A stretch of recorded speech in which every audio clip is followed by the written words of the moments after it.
What's going on, guys? Dan Watson. Hope everything is going all right for you. Obviously, I'm still at home. You're probably still stuck at home as well, but today is going to be a good day because we've got Tamron's new 70 to 180 millimeter lens. I've been so excited about this lens for a long time. We knew it was coming. We've seen a lot about it, but it is officially here and you can officially start getting it. I have been using Tamron's lenses. This is their 17 to 28. I have their 28 to 75, which a friend is borrowing right now, unfortunately. I've also been using a ton of other lenses and have reviews on all of them, so go check those out. But this lens is super exciting. It is a focal length and a size and a weight and a price that is just unheard of in the market. And so this is going to be changing the Sony ecosystem, I think. Honestly, if you are looking for a budget conscious full frame camera, the A7 III just became so much better than it was. And if you're a wedding photographer or videographer, this will absolutely be the lens to buy and probably the camera system to buy for you, especially if Sony does anything with an A7 IV. So that will be exciting. But this is going to change everything. So I want to talk about this lens, all the specs on it, all of my thoughts about whether you should pick this thing up. So let's get going with that. So first off, this is a 70 to 180 millimeter lens, which, you know, most lenses are like 70 to 200 millimeters. That's what we've seen in the past. However, that is going to allow Tamron to do a couple things. It is going to make this lens a lot smaller, lighter, and also much cheaper than a lot of the competition for that. So if that means that I lose 20 millimeters on the long end, I have no problem with that, especially because most cameras are so high in resolution and look amazing even at 100%. So I have no problem cropping a little bit if that is needed to get a little bit extra punch in. Also, a kind of comparison to the size, it's actually a little more similar to this 35 to 150, and also because it is telescoping on that one. So it's not going to be internal zoom like this 17 to 28 or, you know, lenses like this 70 to 200. Now it is going to be extremely light at 29 grams. I think this is like 58 or 59. Even Canon's new 70-200 that is also very compact for their RF system is also about 10 ounces more. However, that lens is actually slightly less long, although a little bit fatter. So Tamron for this lens is going to be 5.9 inches, which is extremely compact for this kind of a lens. And so overall, we're getting a lot when it comes to the build on this lens. Now, something that Tamron has done, which I don't absolutely love, is they've pretty much eliminated all buttons from the side of this. Now you will have a locking feature because it is an external zoom lens, but no like AF manual focus button. It also doesn't have any buttons to control like your near or close focusing distance. And since it doesn't have stabilization built into the lens, it's going to be built into the body of these cameras. You don't have any switch for that. So it is going to mean that it is much easier to weather seal this lens, and this is weather sealed. So there's actually 8 separate seals I've counted on this lens, and that is going to mean a big step up from a lot of other lenses on the market today that are more compact and smaller on the budget side of things. So we're really getting up there in terms of quality, and I think Tamron is really delivering it with this lens. You are also going to keep the same 67 millimeter filter thread, which is amazing that they were able to get that down that much, but that's going to mean that the 17 to 28, the 28 to 75, and this 70 to 180 millimeter lens are all going to use that 67 millimeter filter thread, which is really nice. You can save some money on some filters. Also, pretty much any filter you probably have already is going to fit that as well. There are 19 elements, 14 groups on this lens, but most importantly is going to be a 9-bladed rounded aperture, and that is going to mean some great looking bokeh. I've seen all of the images that they've shown. I don't have any images for myself. I have the lens coming in, so stay tuned for the full review on that.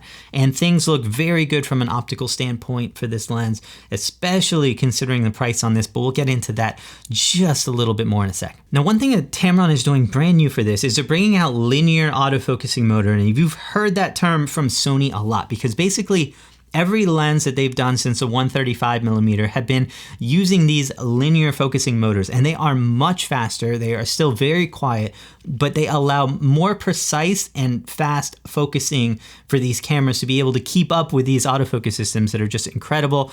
I am so happy that Tamron is embracing this technology as well. I was hoping it wasn't just going to be a Sony thing. So we are going to be seeing that here. They're also claiming accuracy of 5 thousandths of a millimeter. So you're talking like human human hair type accuracy on this lens.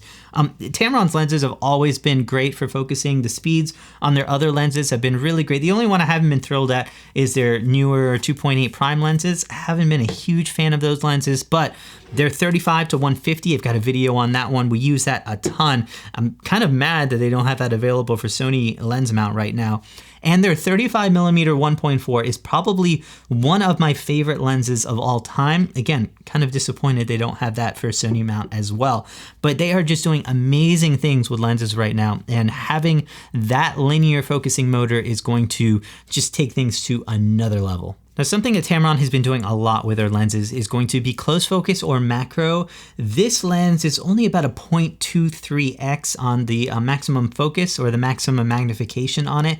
That kind of puts it in line with most other like 70-200s, but not quite as much as their 28 to 75, which I believe is like a 0.33x. So that's probably the lens you're going to want to use for your macro. However, this lens has kind of a secret mode on here. You can actually throw it into manual focus. It will close focus even faster or even closer to your objects. However, Tamron says it will take a little bit of a hit on your image quality. So again, things will find out exactly how big that hit is when we get it in for review. But it does have some macro abilities in there, but you might lose a little bit on the image quality when you get extremely close above that 0.23 max magnification. Now, one of the reasons I've been recommending Tamron lenses a lot is that things like chromatic aberration or a lot of vignetting, all of that is correctable in camera now when you have these lenses attached. Once you've updated the camera firmware and everything like that, you can also update the firmware itself from the camera.